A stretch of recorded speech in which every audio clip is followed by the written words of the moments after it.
world is word of mouth. And I hear of more businesses that someone liked someone's pepperoni rolls, or the way they made their bread, or the way they made their cookies. So never discount the family and friends. Word of mouth is very powerful, and as soon as people see your work, in other words, do all the other channels, which these gentlemen will, I'm sure, speak about, but we have found that word of mouth is so powerful, if that helps. Do you know anyone else who's doing what you are trying to do? And when I say know them, not even personally know them, but know of other companies, other individuals, other... All I know is like online, like different maybe crafters that are on Etsy, or just like online stores that sell their things out of their house. I don't know of really anybody that has like physical store just making stuff. Well, yeah, it doesn't have to be physical. What I want to challenge you with is one of the ways that I think I've been able to be successful in different areas is I really like do everything I can to find who that person is or who those people are who are successful in that field, and just really try to kind of research them and figure out, okay, what are they doing? Which ratios are they going to? How do they seem to be advertising and all those kind of things? And don't let that discourage you in saying like, okay, well, I can't advertise, a $10,000 marketing budget or something like that. But just to get an idea of how they've done what they've done, and you'd be surprised too, especially when people aren't in your same marketplace. They just reach out to them. I mean, many a time I've sent an email, I've sent a physical letter, I've sent flowers even. Once to someone I was trying to build, by the way. I didn't want to tell. Someone I was trying to build a relationship with and so forth, especially in the online community. I mean, I'm here at this event right now because of the online community. I didn't know these guys and all that thing before, but it's just through relationships. Business, we always want to make business very, corporate and paperwork. And, no, business is just meeting someone. It's just with another person, another individual. And so that person behind that really successful knitting company is just an individual.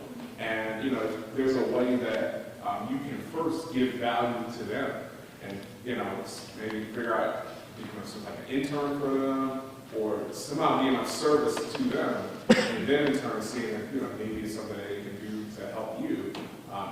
Spirit of reciprocity, I think that it's a good solid limit. Amanda, can I tell you something? I would have laughed at your business idea if we were one-on-one a week ago. I would have laughed. I would have said it was ridiculous. And then you know what? I'm at one of the most successful knitting stores in Ohio. They're my new neighbor. I just opened up a new retail location, and this woman is paying a lot of money in rent. I know it's in the same plaza. She has a location, and she's been very, very successful at it. And that vision is real. I've seen another person bring it to the market and be successful. She's a wonderful woman. You can come up and check out her store.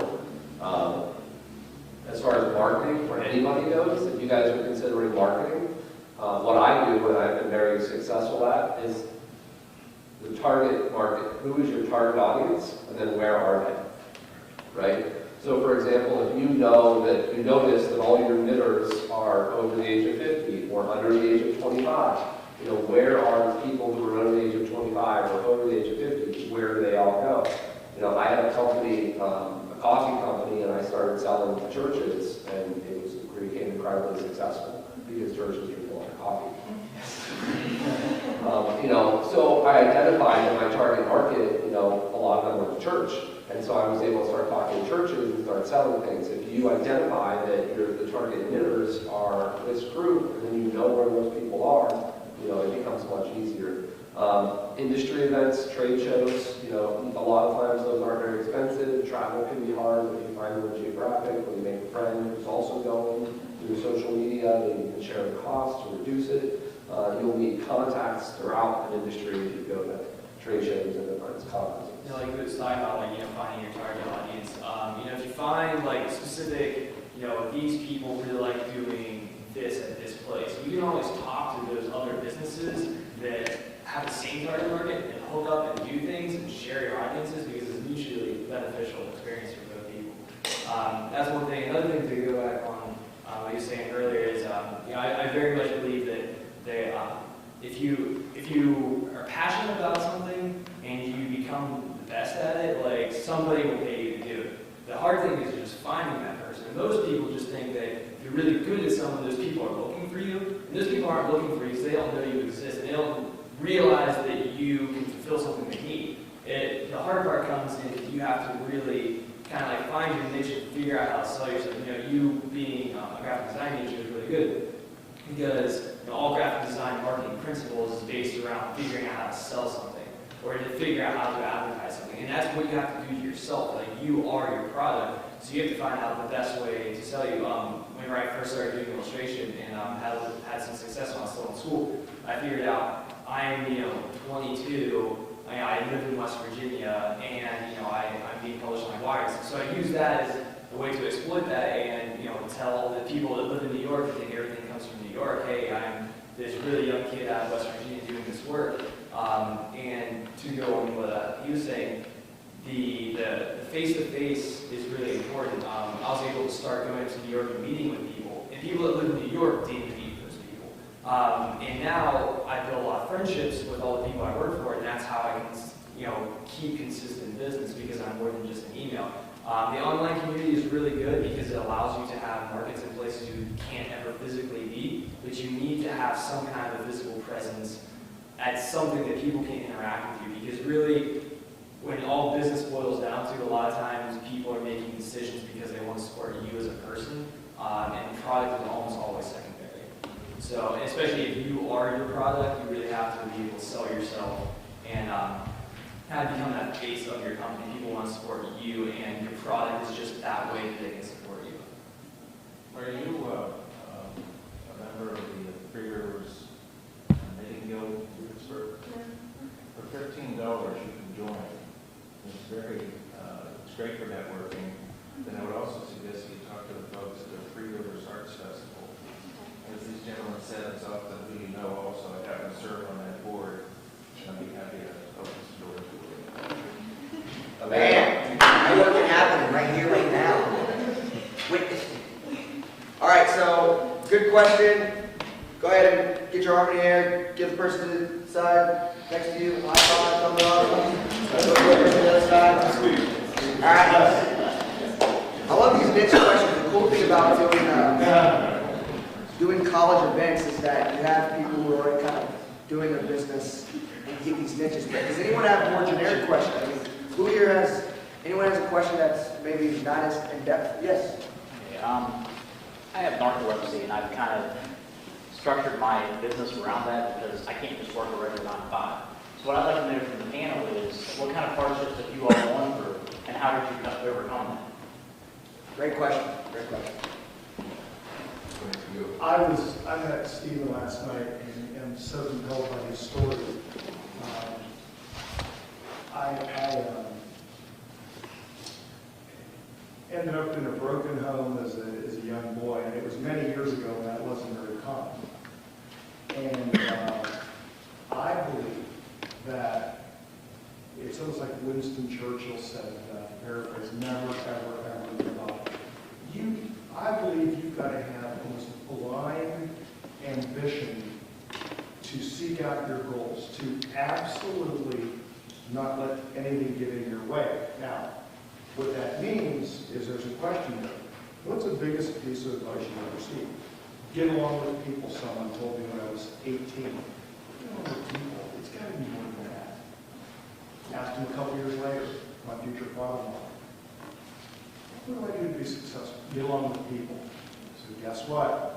Boy, oh boy, was he right. And another one that happened to be my mother-in-law, very wise people, what can I do to be successful? Be yourself. Okay? Now, that's pretty powerful. You be yourself, you get along with people with all the passion in the world to meet a need, like this gentleman was saying, find a product. Jesse, well, it's true. People want to deal with people they enjoy working with. positive people, people that make them feel good. But I say all the time, when I ask a younger crowd, sometimes I get different answers.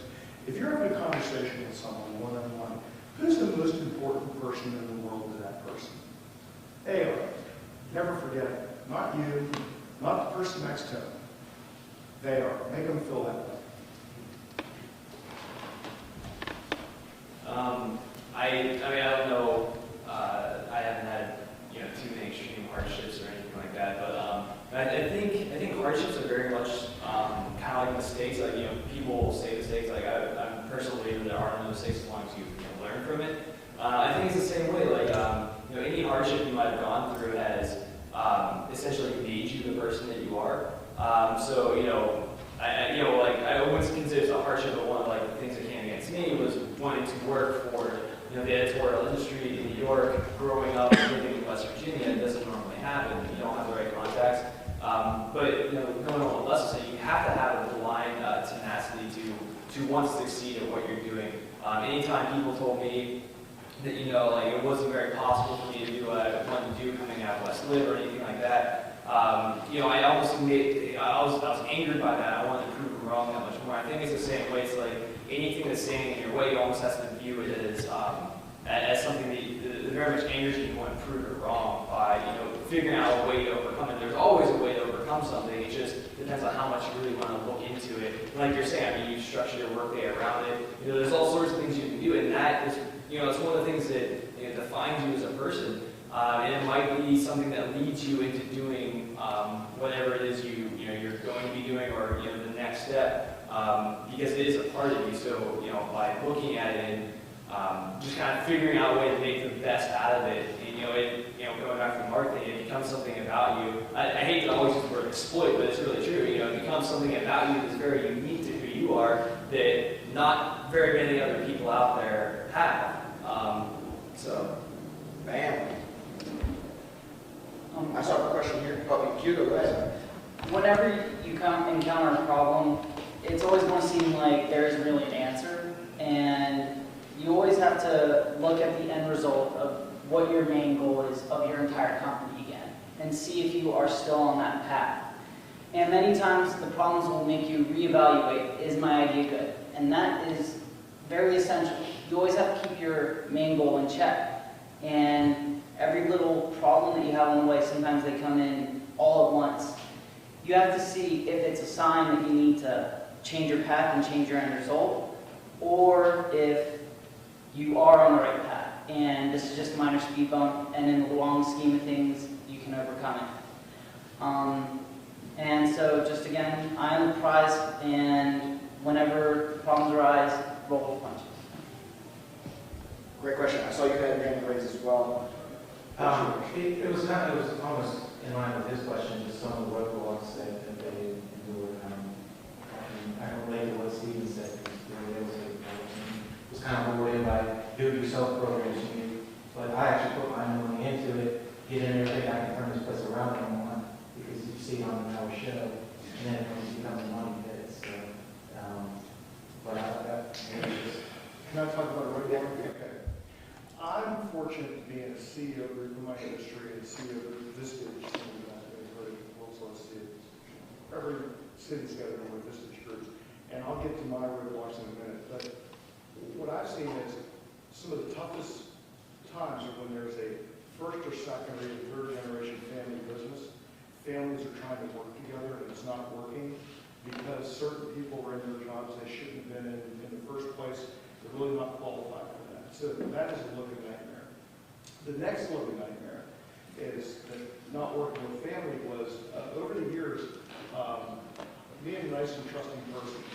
When you're fortunate to start your businesses, continue your businesses, the moment, and I wish someone would have told me this 15 years ago, the moment you start seeing some toxicity, you start seeing almost sociopathic behavior, which means people are doing things without any conscience. Okay? You literally cannot believe that they are being that way to someone else or to you. Absolutely nip that in the bud. Even if it's 50, even if you've got 3 employees and that one person has to go and you just lost 30 of your workforce, there's nothing in the world that's worth staying with that toxic individual. One of the offshoots